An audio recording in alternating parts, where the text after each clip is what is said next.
everybody? This is a odd way to start this show. Welcome to Nobody is Shiftier, because nobody is shiftier than the Shifty Hippo. I actually just gave you guys like a beautiful 6 minutes on something, and my internet cut out, kicked me out, cut the show, deleted the broadcast, did the whole nine. So let's try this again. On Nobody is Shiftier tonight, you're going to notice that the tones here are a little bit softer. I might sound closer to the microphone, but I'm also speaking significantly softer. Reason being is I am recording right now. It is 12:29 a.m. Sunday, November 6th. And as I'm doing this, Michelle is upstairs trying to go to bed. So we did a test run to make sure that my voice wasn't going to be too much because, let's be honest, I have a very loud voice. So we came to terms, and it does seem like this will work if I speak at this volume. So this will be essentially Nobody's Shiftier after dark.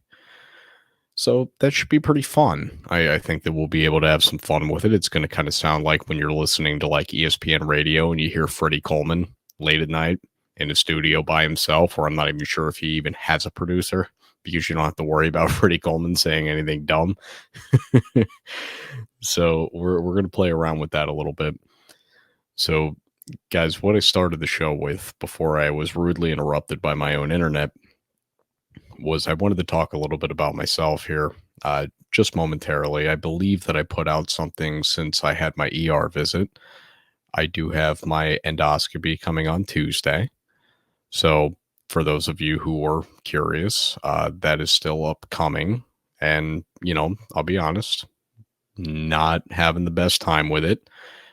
As somebody that's 31, getting pretty close to being 32 years old, it feels a little too young to be having, actual problems. But I also realize that I treated myself very, very poorly in my 20s.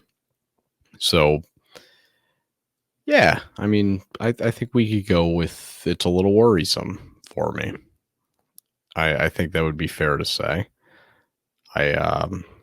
My body was working, and then all of a sudden it's kind of not. But I keep telling myself, look, there's people that have been way worse than you as far as how they've treated themselves, including my own dad. And he's still kicking, and he's in his early 50s.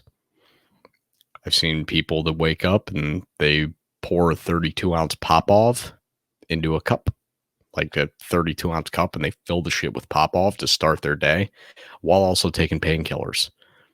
And then they continue that cycle throughout the entirety of the day. And I'm talking about a guy that was right about 60 years old. He'd been doing that for like 40 years. I tell myself, like, you should be fine. But it's still a little bit scary when your body works and then all of a sudden something's definitely not working. But I'm still going to work, and I'm still working physically. I feel like I could still bench press a dump truck if you ask me if I had to. Like, yeah, probably. So I still feel like I'm good. You know what I mean? Currently, I'm drinking some Coors Lights for the last time for a few days here, which also I'm not looking forward to. Tomorrow I'm gonna go and buy some Bush NA like a loser. That's just something I have to do because look, I'm gonna be watching football tomorrow, and then Monday I'm gonna be playing softball. Like, let's be real. I'm gonna want beer, but the doctor said, "Hey, don't drink leading up to this appointment." And I'm like, well, shit. And I know that the nurse had like the worst time with me too, because she asked if I had any questions, and the only question that I had, I'm like, so how soon after the procedure can I drink? And she's like, are you kidding me? Nope. How long? Seriously. So she said not for the rest of that day. So that essentially means that Sunday, Monday, and Tuesday I'm going to be doing something I haven't done in a long time, we'll see how that goes. But Michelle and I have both been kind of going through some stuff here, so we're playing that together and having a good time with it, or as good of a time as we can, and we're gonna be good. Speaking of Michelle, tomorrow doing something very different than we ever have. Not typically. This is the first for both of us, and it was her suggestion, which this is going to blow everybody's minds, or I would assume it would, because it blew my mind. If you are unfamiliar with a smash room, let me tell you what that is. That's a room where essentially people set up stuff for you and you just get to break stuff for it. You pay in 20-minute increments. I can break a lot of stuff in 20 minutes. Like, I can do that no problem. If you gave me 20 minutes in this living room, you wouldn't recognize it. I think I'm going to have a good time tomorrow. Plus, I got a little bit pissed off at one point today. And I'm going to be pissed off tomorrow because I'm going to be sober. I am going to destroy some shit. So I think that'll be fun for both of us. I think it'll be a good release. And we'll I think that's something that that's going to be beneficial. So I'll tell you guys how that experience went the next time that I talk to you, and also what an endoscopy is like, because by the time you hear from me again, I will have had that procedure done. So we'll have a lot to catch up on personally. But guys, after a little drink of the beer here, after dark, we're going to start diving into some sports. Ladies and gentlemen, we start with the NBA. Now, I will admit, I did not have high hopes for the Lakers going into the season. But frankly, this sucks. They're currently 2-6. They just lost to the Jazz, which, by the way, the Jazz, I don't know how the hell that's happening, because they've literally done everything they can to tank this year. Because right now, everybody in the NBA that knows they're bad, they want to tank and get Victor Wembanyama. Like, that's what everybody's trying to do. And the Jazz are like 6-2. The Spurs are 5-5. The Rockets are doing a good job of it. Like, they're tanking well. Everybody else that's trying to tank, they're winning. And granted, I'm sure that's not going to continue throughout the entirety of the season. However, I do think that there's a chance that the Lakers, they're, like I said, currently 2-6, and I don't know that there's a lot of positive outlook for that team. I don't think LeBron's lost a step yet, but I don't think he's trying to score 30 a night, which actually kind of hurts the team, because I honestly think that last year when he was trying to score 30 a game, it was actually benefiting the team because the other guys just don't score those points. They were shooting, as of a couple of games ago, 23 and change from three-point land, which is terrible. For those of you who remember Vlade Divac as a player, that's what he shot for his career from three. The whole Lakers team as a whole was averaging that just a few nights back. And I haven't looked into the stats of what the last, I think that was like 2 games ago.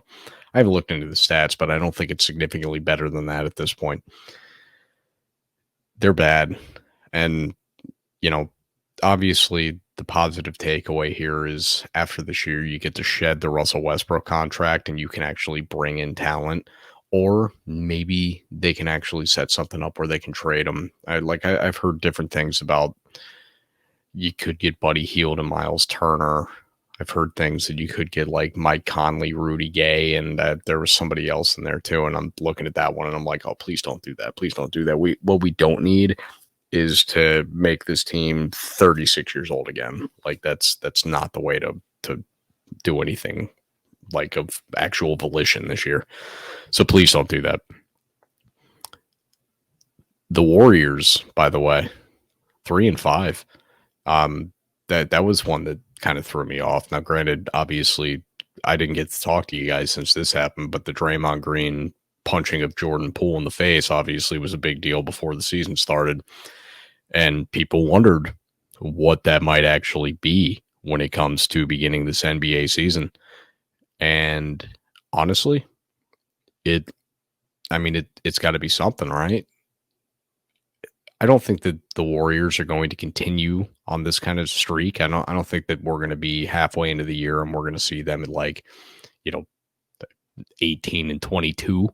I don't think it's going to be anything like that, but I think that the Warriors are currently kind of going through some shit because there's a lot of pieces to this puzzle all looking for their own credit, more or less. And when you look at some of these guys, especially when you look at Draymond Green and Klay Thompson, we're talking about guys that have been aging in a manner that's not great. We're talking about a Klay Thompson who's come off of two major injuries, and I've heard him say he's still working his way back, but it's hard to work yourself back when he's a couple years older than I am. It's hard to work back from it at that point. And I don't know that we're ever going to see the same Klay Thompson that we used to see. Draymond Green, he'll probably age somewhat gracefully in the art that he was never much of a point getter to begin with. However, you're starting to see some of the attributes of an undersized power forward really come to show as he now doesn't possess the same level of athleticism. So I think that the Warriors do have some real problems on their hands. The solutions that they have is that they do have a lot of young talent on that team, and they're going to have to utilize that young talent. So we'll see how that works out. In the Eastern Conference, I do enjoy that the Bucks are 8-0 right now, which goes to show for everybody that, was huge into what everybody in the Eastern Conference did this offseason to gain weaponry.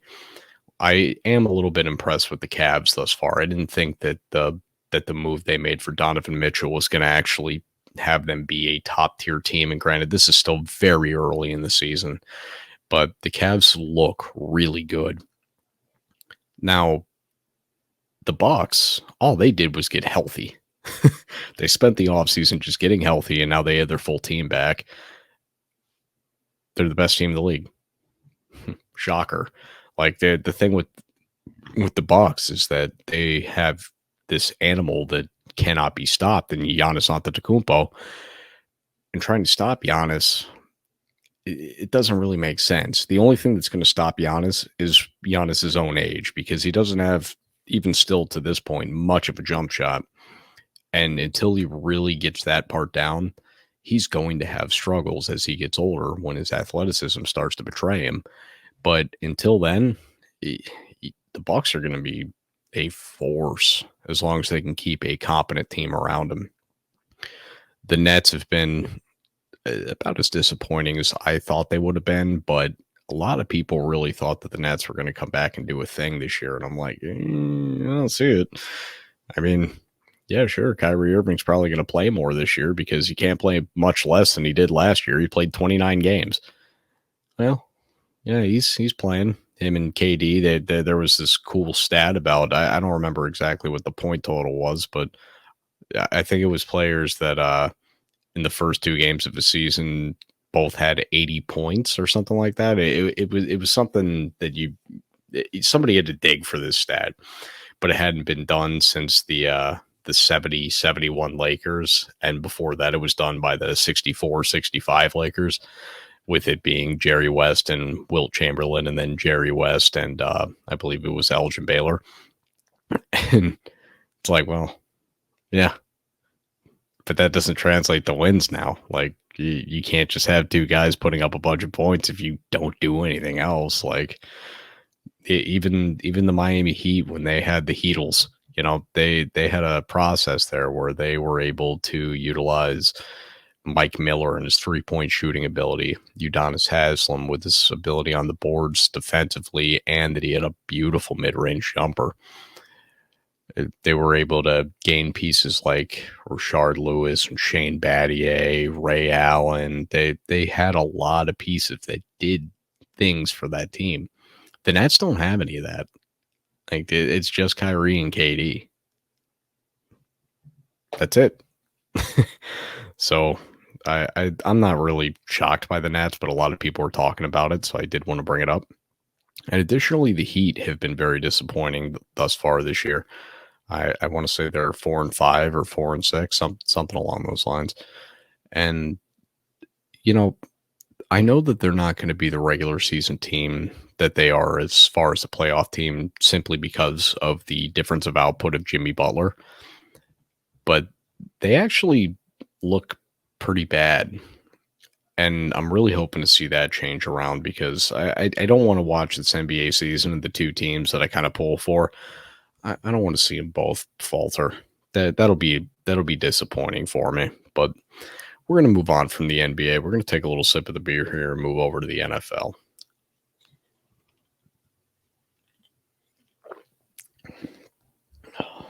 All right, guys. So for the NFL, first thing we got is the trade deadline, which just took place a couple of days back. And I want to talk about three of the moves that happened. There were, I believe, 10 moves on trade deadline day, which is an NFL record. And if you add on top of it that there was the Christian McCaffrey trade relatively recently and the Roquan Smith trade that happened just yet or the day before the trade deadline, we're talking about a lot of guys that had moves. But the three on deadline day that really means something. Bradley Chubb to the Dolphins, I think, is the biggest one because when the Dolphins defense is healthy, they have a secondary. Their offense is clearly clicking. Like, I mean, it has its off nights, but that is a good offense. The one thing that you pretty much need in the NFL that they had not been bringing to the table until just now is a pass rush. And not that Bradley Chubb solves all that, but when you add a Bradley Chubb to your lineup, as long as he, like the rest of the team, stays healthy, and that is the biggest key component of the Dolphins right now, is stay healthy. That's a real team. Like, you got to watch out for them. Calvin Ridley to Jacksonville. That's one that actually struck with me. And part of the reason for that being that I sneezed.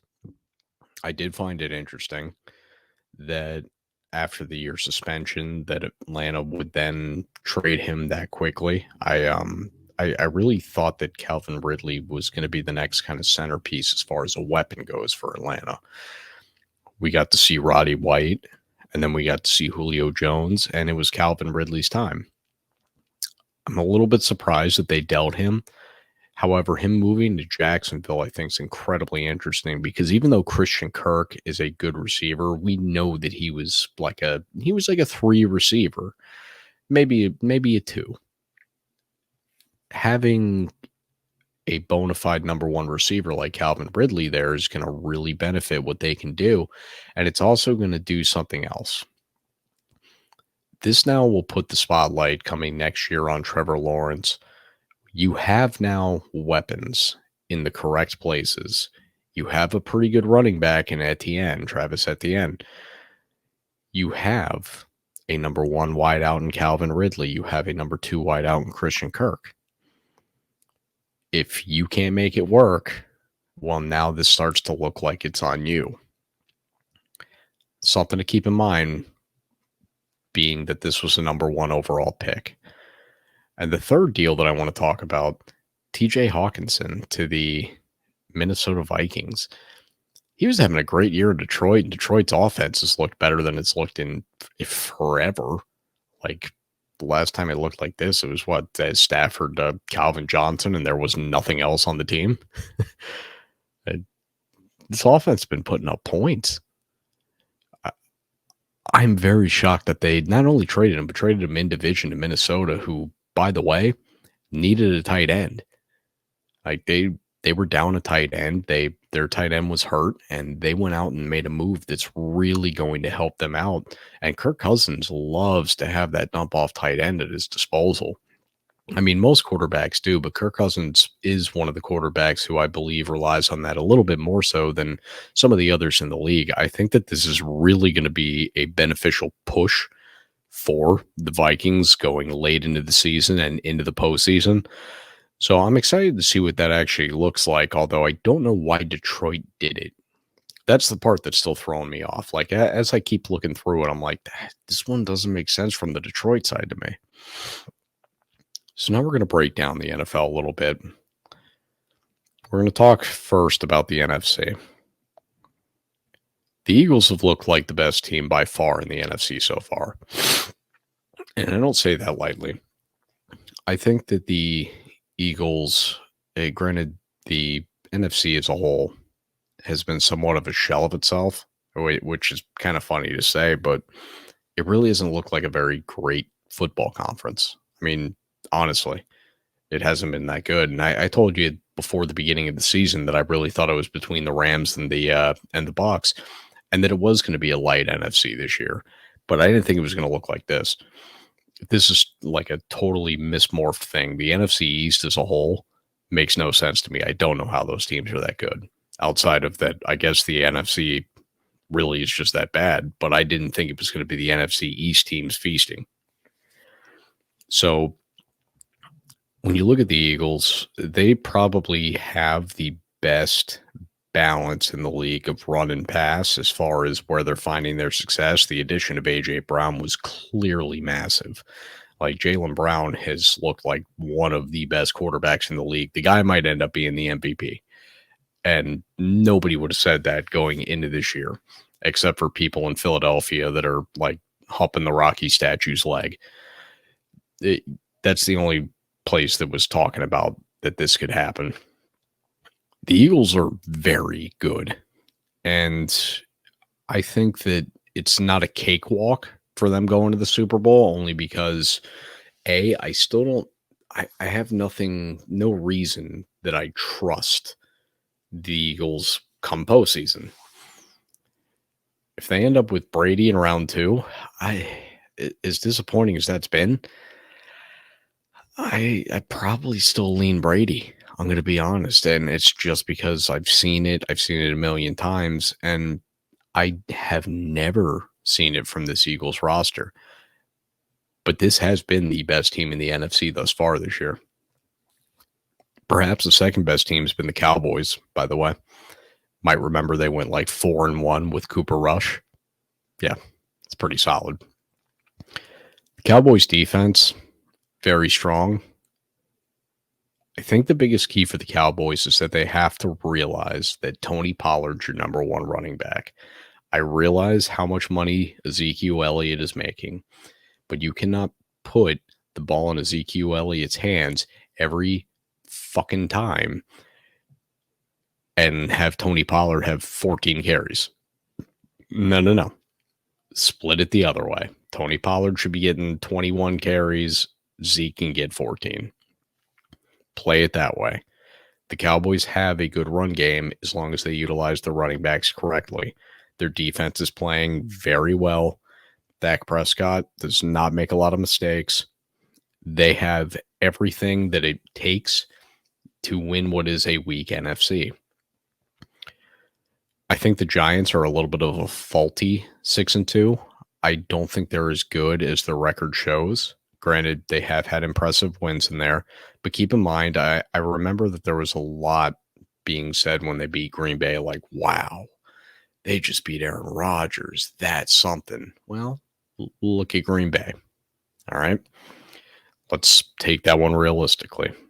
Their only real win, as far as I'm concerned, was against the Ravens. That's it. I didn't see any other wins that the Giants had this year where I said, okay, that's real. And I do think the Giants are a good football team. Don't let me sit here and don't take this as me telling you the Giants are a bad team. They're not. They are a good team. I just don't think they're as good as their record shows, and I don't think that they have any type of championship aspirations this year. Going to move over to the north a little bit here. We talked about it a minute ago, but Green Bay, this is somewhat of what I expected, although not to this extent. I told you that Aaron Rodgers doesn't trust these receivers, and you're going to see probably the worst year of Aaron Rodgers' career. But I still didn't think it would be this bad. He leads the league right now and passes behind the line of scrimmage. He's scared to throw the ball downfield, and it's because it's not even that he's scared to do it because he's like scared his throw is not going to be there. He's scared that his receivers won't catch the ball. I mean, that's who Aaron Rodgers is. He doesn't trust people that he doesn't trust, and you can't force that on him. It's just not going to happen. What are you going to do? Turn to Jordan Love? Like, no. He ain't going to do any better. Aaron Rodgers is still your answer. You just needed to get weaponry, and you didn't. And part of that, too, comes from Aaron Rodgers taking as much money as he did. Wasn't enough to be spread around to everybody else, or really anybody else. So I don't feel bad for Aaron Rodgers. But it does kind of suck to watch them right now. It's like, this was a real thing. Minnesota, we'll see what that looks like come postseason. Yeah, they're probably going to end up with a really good NFC record going into the playoffs because, well, they get to play the rest of the NFC, which clearly they're better than most of them. And they're already 6-1, so chances are they're probably going to end up being like no worse than 12-5. And like that's saying like, oh, something kind of went wrong. I still don't think highly of them when it comes to the postseason. You can't put Kirk Cousins in prime time. We know this. I think that the Vikings will flounder out in the postseason, but they're still an interesting team. They're definitely a good team, and I think the addition of TJ Hawkinson actually really does help them. I think with the weaponry they have between Justin Jefferson, Adam Thielen, and now you have this type of tight end. He's very strictly, well, not just strictly, but he's a very gifted receiving tight end. And I think that that's going to benefit Kirk Cousins a lot. So he'll have more of a safety valve there. But we're going to find out. Someone give the Lions a defense for Christmas. Seriously. Like, this team can score points, man. Please, somebody just, Santa, give them a defense. let them compete. I feel so bad for the Lions right now. They're sitting at 1-6, and they shouldn't be that bad. Like, they played well enough that they should have won 2-3 more games. They should be about a 500 team. And they just can't stop anybody from doing anything. It's like, well, yeah, if your defense can't stop anybody, of course you're going to lose every game by 3 because the team's just going to be able to hold the ball and then take the lead with a few seconds left. And, well, Jared Goff, I mean, he's playing pretty well, but he's not the kind of guy that's going to go get you, the Patrick Mahomes 13-second drive to tie the game and send it to OT. That's just not Jared Goff. Bucks are struggling hard, huh? I still have full-blown confidence that the Bucks are going to end up coming away with that division title. And Tom Brady, by the way, I believe is still leading the league in passing yards, which, but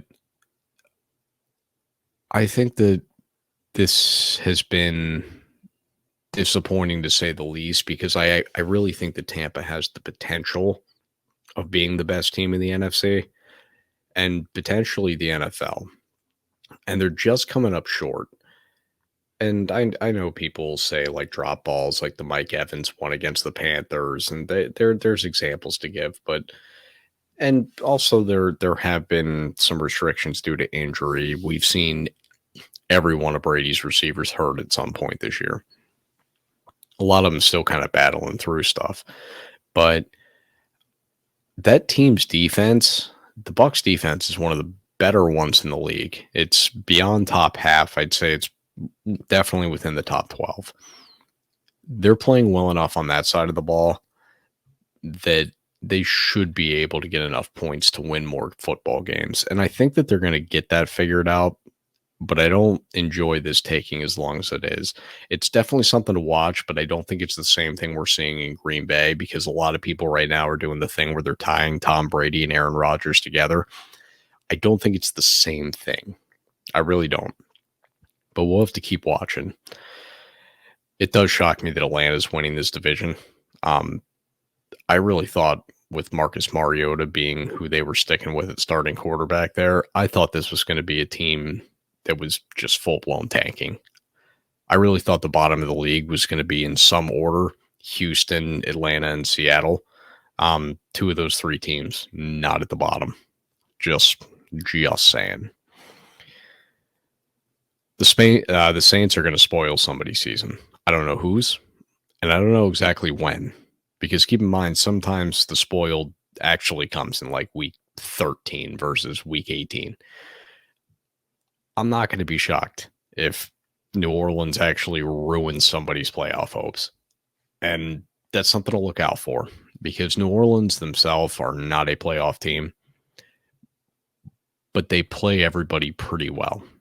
They, by the way, sneaky team to take when the spread's against them because they tend to cover.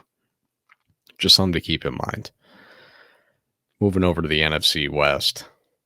My motherfucking Seahawks. How about this? I haven't really gotten a chance to talk to you guys much since the NFL season started. So let me just dive into this. For those of you who are uninitiated, I came into this year with the assumption my team was going to be 3-14. I said, you know what? If I see some nice growth from my tackles, I see some nice growth from my corners, Kenneth Walker looks good, then I'm okay with it. But we're going in there with Geno Smith. We got nothing. Well, Geno Smith is like top 10 in every quarterback stat that there is. And he's like top 5 to 7 in most. This makes no sense.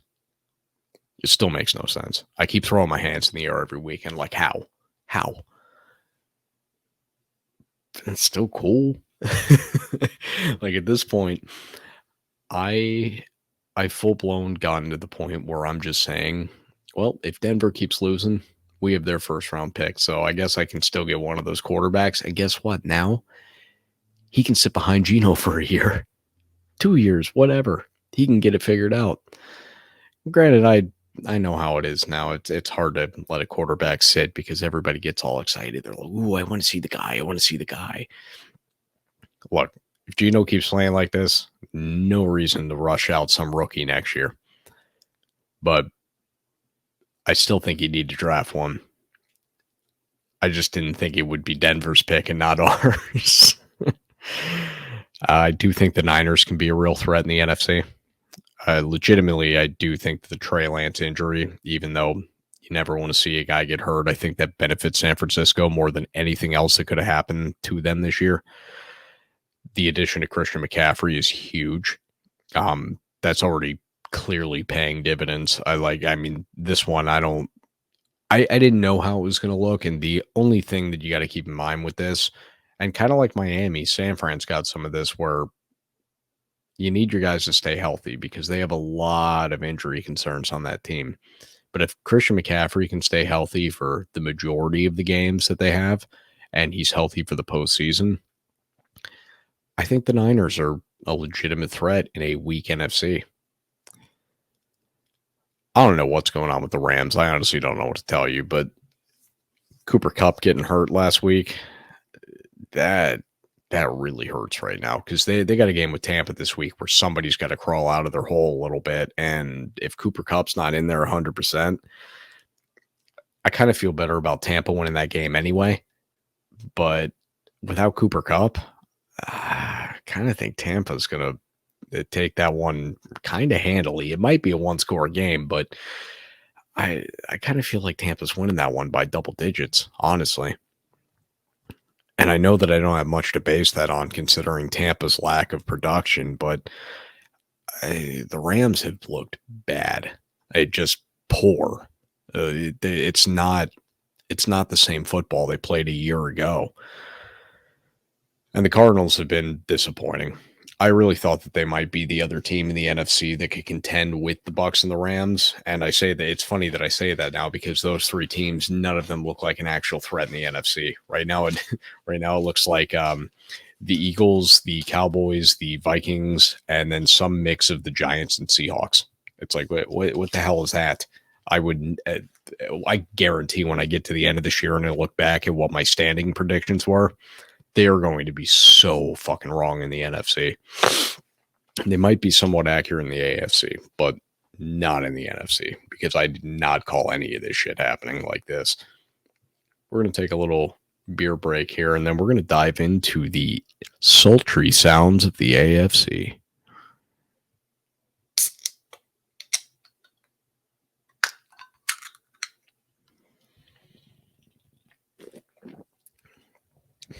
All right, guys. Starting with the AFC here, the Bills have played like the best team in the NFL thus far. So far this year. I know the Eagles have the best record, but look, they have not looked like the Bills look. And I think that's clear when you look at it. Josh Allen, like I told you guys at the beginning of this year, the Bills are going to be on a warpath, and a warpath they have been on. Josh Allen's looked like potentially the best quarterback in the league. Granted, I still lean Mahomes, but I mean it's a 1A and a 2A. This is kind of like a Brady Manning thing from back in the day. These guys are that kind of close to me. But Josh Allen has been phenomenal. Stephon Diggs has been great. You'd like to see the Bills have another real receiving weapon. Gabe Davis has his nights, and then sometimes he doesn't. So I don't know how much I love that. Dawson Knox can have some plays here and there, but I mean, you'd really like to see the Bills with a very, very good second receiver, which they just don't really have. They have a good one in Gabe Davis, but you'd like to see them with something a little bit better than that as far as their number two guy. The Dolphins, as I kind of alluded to with the trade deadline talk, I think the addition of Bradley Chubb goes right into this. If the Dolphins stay healthy, I think that they are a legitimate threat in the AFC just because that offense at its peak clicks as well as everybody else in this league. The Bills, the Chiefs. I mean, those are the two teams that, immediately will come to mind. But I think the Dolphins offense really does click that well when it's clicking. There are games like that weird one against Pittsburgh. Granted, it was Tua's first game back, but after the first like 3 drives, they weren't moving the ball much. But then they come right back and they just score a bunch the next week. So I think that the Dolphins have it, but it's not as consistent as it needs to be. I do feel terrible for Jets fans right now because I really think that Breece Hall injury, I think that pretty much tanks your chance of having like the really, really cool year. I think you still, as a Jets fan, can expect to be somewhere around 500. And I think that you have a chance to make the playoffs, but I consider it slim at this point. And I mean, I guess I wouldn't even go like super slim because with the 7th team added in there, I mean, they could be the 7th seed.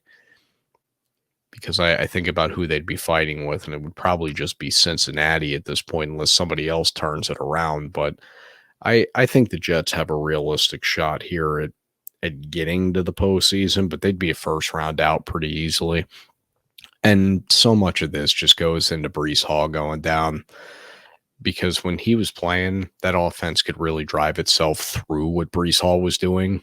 And now without him, well, I mean, Michael Carter and James Robinson, they're going to do something for you, but it's not the same. And let's be honest, man, Zach Wilson, he looks maybe a step better than Justin Fields. Ugh, just terrible. Like, and I'm not even telling you that Zach Wilson's not good. but he needs to start showing you something because this is looking very bad from his perspective. Like we got people calling for Flacco to get back in there, and that's not the calls you should be hearing as a Jets fan. So I say that somewhat with an actually heavy heart, and I mean that because I was rooting very hard for the Jets this year, especially when they got off to some immediate success. I mean, their defense is very good. Sauce Gardner might be the best corner in football already. I mean, year one, that guy is phenomenal. Phenomenal. So I'm excited to see what that team can be in the future, but I do think that that injury really halts their progress for this year. When I bring up the Ravens now, I want to just bring up simply that they should be 7-1. They had a 3-touchdown lead on Miami and blew that, and they had a 17-point lead on Buffalo and blew that, both in the fourth quarter. That should be a 7-1 football team. I feel bad that they have the 5-3 record that they have, but they did do it to themselves.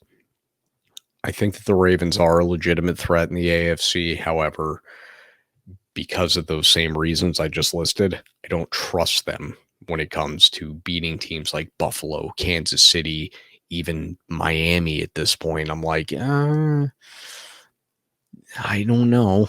I don't know. We look at some of the other teams in that division. I think I pretty much crushed my Cincinnati pick. I don't think I could have done any better.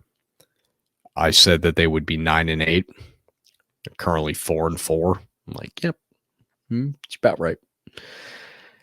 I had them not making the playoffs. It's the reason I'm mostly rooting for the Jets to make the playoffs right now, too, because if they do, I mean, I'm pretty confident that the Dolphins will and the Bills will.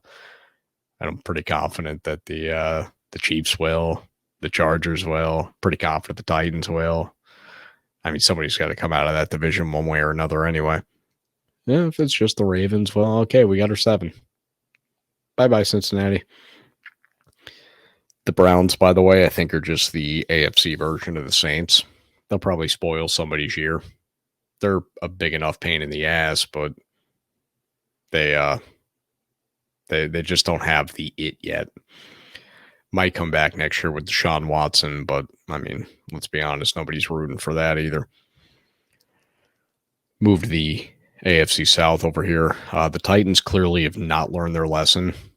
So last year, you might remember they ran Derrick Henry into the ground, and he ended up having to, be out for like a solid 8 to 10 weeks, something like that. So they just, as soon as he got healthy again, they started handing the ball 32 times a game again. So Tennessee, shitty on you. You should know better. Terrible idea. You're going to get the guy hurt again, and then you're going to not be able to do anything. It's unfortunate because the rest of that division sucks to watch. I do not like watching AFC South football at all. It's terrible. It was cool with the Jags for like 3 weeks this year, and then it was like, oh, yeah, no, never mind. They're just a little bit more fun than they have been. The Colts, I don't know what the hell to make of them. I still don't know how they beat that Chiefs that week. That makes no sense to me. But the Colts are bad. And the Texans, here's what I'll tell you about the Texans. Another team to bet on the spread with, because the Texans don't lose by a lot. They lose, and they probably will continue to. They will probably win like 3-4 games this year. Maybe not even 4. They put up some points, though. They're probably going to lose a lot of these games, like 27-17. And if that spreads 13, you wanted Houston. Something to keep in mind. Moving over to the AFC West, Kansas City. Just thank you for bringing this offense to me, because I was really worried about what it was going to look like without Tyreek Hill. And now it just looks like somewhat of the same way that Peyton Manning was, where he could pick apart a defense, but it's also more fun than Peyton Manning, because Peyton Manning wasn't really ever all that fun to watch. I mean, yeah, Omaha, I get it, but Peyton Manning slung the ball around very, very well. But he didn't do it with sidearms and cool shit like Patrick Mahomes. He didn't run around outside the pocket and do all that. Like Patrick Mahomes, the funnest player to watch in my lifetime, outside of maybe like Michael Vick and Barry Sanders. But that's for just strictly athleticism reasons. So thank you to Kansas City, who at this point, if I am handicapping it, I'm making them my favorites for winning the Super Bowl. That's who I think's got it. I would also like to thank the Denver Broncos. Because of you, I will probably still have in Seattle a top 10 pick next year. So thank you for continuing to be this weird, bad team that doesn't really make sense because you have everything that you should, in theory, need. Like your team on paper, I would love. And, yep, not good. Not good. So thank you, Denver. And a message to both the Chargers and the Raiders: get your shit together. Because seriously, the Chargers should be a top 5 team in the NFL. And they're playing like a top 15 team in the NFL. They're good, but they're not great. They're solid. They're functional. They have some cool shit here and there. Justin Herbert still looks pretty awesome, which, by the way, stop putting pressure on him. I'm getting really sick of this. Justin Herbert himself playing just fine. Leave him alone. But the rest of that team, get your shit together. Vegas, get your shit together, because I don't know what the hell you just lost 24-0 to New Orleans was all about, but don't do that again. Like, just everything about that's terrible. Stop it. Knock it off. You're better than that. Ladies and gentlemen, I'm going to be getting out of here. It is currently 1:15 a.m. and I got shit to do tomorrow. But I wanted to check in. Wanted to make sure that I put something out here. Wanted to say hi, tell you a little bit about what's going on in my life, and talk to you a little bit of sports. Have a good week, guys. Until next time, this has been Nobody is Shiftier.